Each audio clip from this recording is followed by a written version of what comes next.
Hello everyone, this is me Sathiya है और मैं आपके लिए लेके आई हूँ एक और रीडिंग जो कि होगी उन लोगों के लिए जो जानना चाहते हैं कि क्या चीज़ आपके पर्सन को रोकती है आपको कमिटमेंट देने से, आपसे शादी करने से और रिलेशनशिप को आगे लेके जाने के लिए।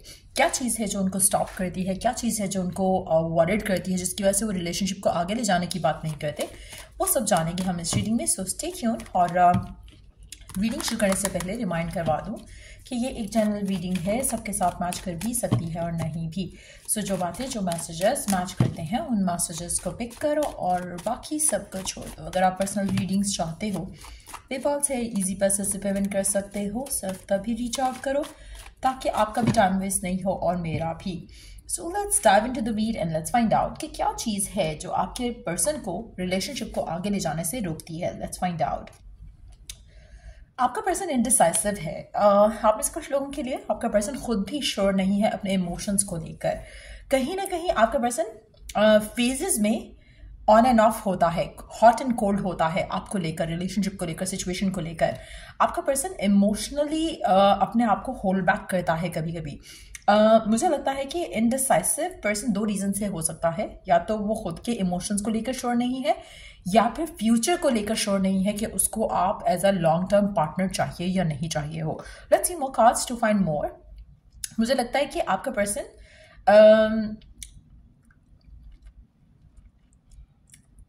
आप में से कुछ लोगों के लिए, टू बी ऑनेस्ट,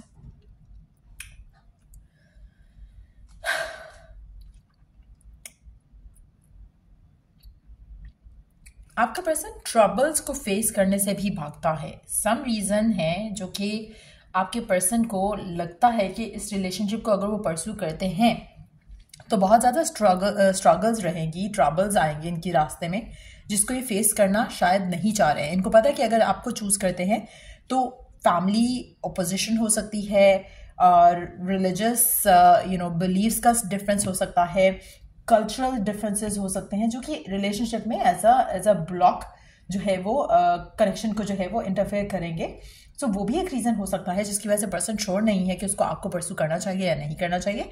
सो मुझे लगता है, to be very honest, it has nothing to do with you. जो भी वो उसका इनडिसाइसिवनेस है ना, वो आपसे उसका ताल्लुक वास्ता नहीं है। अगर आपको ये लगता है कि आपकी वजह से शायद कुछ ऐसा हुआ है या फिर है जिसकी वजह से पर्सन जो है वो शायद आपका नेचर नहीं पसंद, आपकी फाइट करना इज द रीज़न, आपका क्वेश्चन करना इज द रीज़न, ब्ला ब्ला ब्ला, आप अपने माइंड में रीजंस देते होगे, लेकिन वो रीजंस डेफिनेटली नहीं है। आपके पर्सन का अपना इंटरनल जो एक लैक ऑफ क्लैरिटी है वो आपके पर्सन की रीज़न है जिसकी वजह से वो आपको परस्यू नहीं कर रहा है फिलहाल। It's not about even the family. मुझे लगता है कि अगर वो चाहे डिसीजन बना ले तो वो उसको परस्यू कर सकेगा, फैमिली को मना सकेगा, आपके लिए स्टैंड ले सकेगा, कनेक्शन के लिए स्टैंड ले सकेगा, अपने लिए स्टैंड ले सकेगा, लेकिन वो खुद ही नहीं श्योर है राइट नाउ कि उसको क्या चाहिए। आप ऐसे कुछ लोगों के लिए पर्सन इनडिसाइसिव इसलिए भी है क्योंकि उसको अपनी ज़िंदगी के बाकी गोल्स भी परस्यू करने हैं।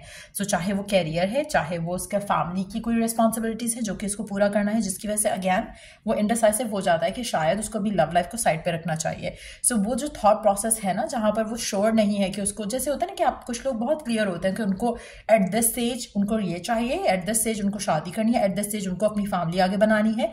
एक प्रैक्टिकल अप्रोच होती है लोगों की, गोल्स सेट किए होते हैं। आपका person is not one of them. उसको समझ नहीं आ रहा, चाहे जो मर्जी उसकी एज हो गई है, लेकिन ही और she is so indecisive, so unsure कि उसने अभी तक उसको समझ नहीं आ रहा कि क्या चीज़ पहले करना उसके लिए इंपॉर्टेंट है, शादी करना या रिस्पॉन्सिबिलिटी पूरी करना, या फिर दोनों को साथ लेकर चल सकता है या नहीं। सो वो जो लैक ऑफ क्लैरिटी, जैसे मैंने शुरू में कहा कि जो है वो एक मेजर रीज़न है कि आपका रिलेशनशिप इस इंसान के साथ आगे क्यों नहीं जा रहा।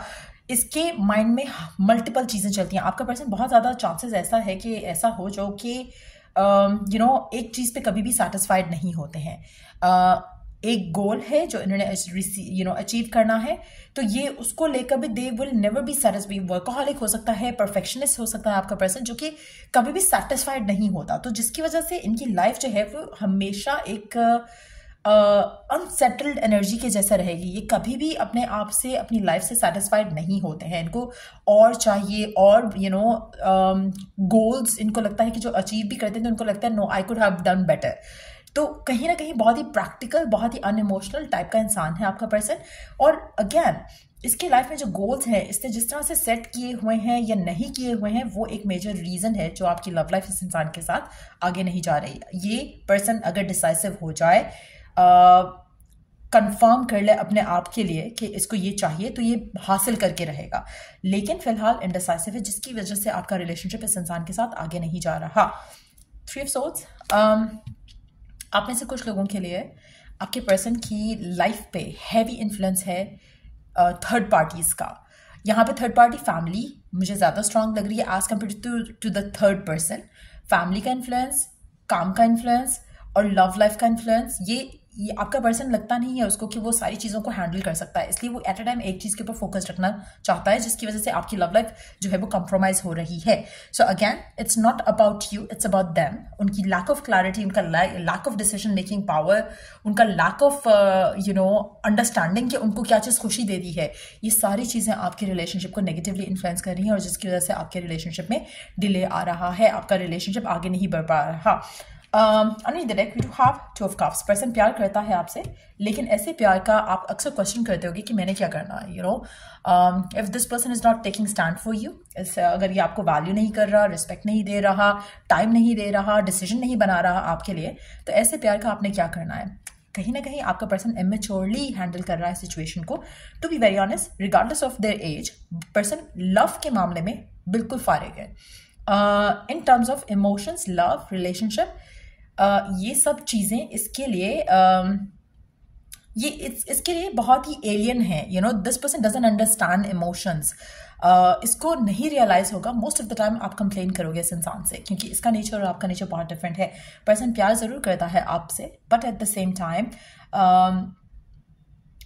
जो इसकी इंटरनल जो एक स्ट्रगल है या इनडिसाइसिवनेस है या अनश्योर एनर्जी है, वो आपके रिलेशनशिप को नेगेटिवली इन्फ्लुएंस कर रही है और आगे भी करेगी। लेट्स सी कि क्या ये पर्सन कभी भी डिसाइसिव होगा आपको लेकर, और अगर होगा तो कब तक हो सकता है। क्या आप कर सकते हो गिवन सिचुएशन में, उसके लिए तो हम ओरेकल कार्ड ऐड करेंगे। बट लेट्स सी कि क्या ये पर्सन कभी भी डिसाइसिव हो पाएगा आपको लेकर। 2 ऑफ कप्स का कार्ड आया फिर से। So chances are very strong कि डिसाइसिव हो जाए। इसमें डिवाइन हेल्प आपको बहुत ज़रूरत रहेगी, डिवाइन हेल्प आपको मिलेगी भी। सो कोशिश करो कि you seek guidance from the God that you believe in. उससे गाइडेंस सीख करो, एफर्मेशंस यूज़ करो, अपने आप को पॉजिटिव रखो, डिवाइन हेल्प मांगते रहो हर वक्त कि ये पर्सन डिसाइसिव हो जाए आपको लेकर और आपके लिए स्टैंड ले। और जो आपकी दुआ हो ना, वो बहुत क्लियर कट हो, उसमें हर चीज़ परफेक्ट होनी चाहिए। उसमें आपने ये बात मेंशन नहीं करनी कि फैमिली मान जाए, दैट मीन्स कि फैमिली नहीं मानी है। आप ये कहो कि everything is so smoothly moving forward towards marriage, आपका पर्सन भी खुश है, सब खुश हैं, ऐसा होना चाहिए। ऐसा नहीं होना चाहिए कि बस आई होप कि ये हो जाए, नहीं। Everything is perfect. When everything is perfect means कि फैमिली भी मान गई, आपकी भी मान गई, रिलीजन का भी अगर डिफरेंस है तो कोई इशू नहीं हुआ, कोई भी रीजन है तो कोई इशू नहीं हुआ, सब कुछ स्मूथली हो गया, सब कुछ परफेक्टली हो गया है। सो उस तरह के एफर्मेशंस बनाओ, repeat those affirmations to yourself, Rab से गाइडेंस मांगते रहो अराउंड द होल सिचुएशन, वो भी चलेगा आपके लिए। तो मुझे लगता है कि अल्टीमेटली पर्सन जो है डिसाइसिव हो जाएगा आपको, लेकिन वेट ज़रूर करना पड़ेगा। 3 साल, 2 से 3 साल का टाइम मुझे लग रहा है। कुछ लोगों के लिए 2 साल, कुछ लोगों के लिए 3 साल का टाइम जो है इस रिलेशनशिप को आगे जाने में लगेगा स्टिल। सो या लेट्स सी कि आपके लिए ओरेकल गाइडेंस क्या है गिवन सिचुएशन में।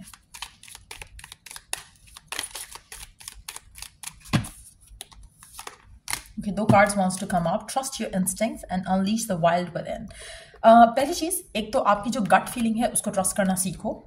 वो आपको फर्दर आपके रिलेशनशिप को स्ट्रेंथन अप करने में या फिर आपके बिलीफ को स्ट्रेंथन अप करने में आपको काफ़ी हेल्प करेगी। दूसरा, अगर आपको लगता है कि आपके अंदर पावर नहीं है या आपके हाथ में कंट्रोल नहीं है, तो you are so stupid to believe that, क्योंकि अल्टीमेटली आपके अंदर पावर है टू क्रिएट द लाइफ जो आप चाहते हो, जो आप डिज़ायर करते हो, अगर आप अंडरस्टैंड कर जाओ। So how do you understand that?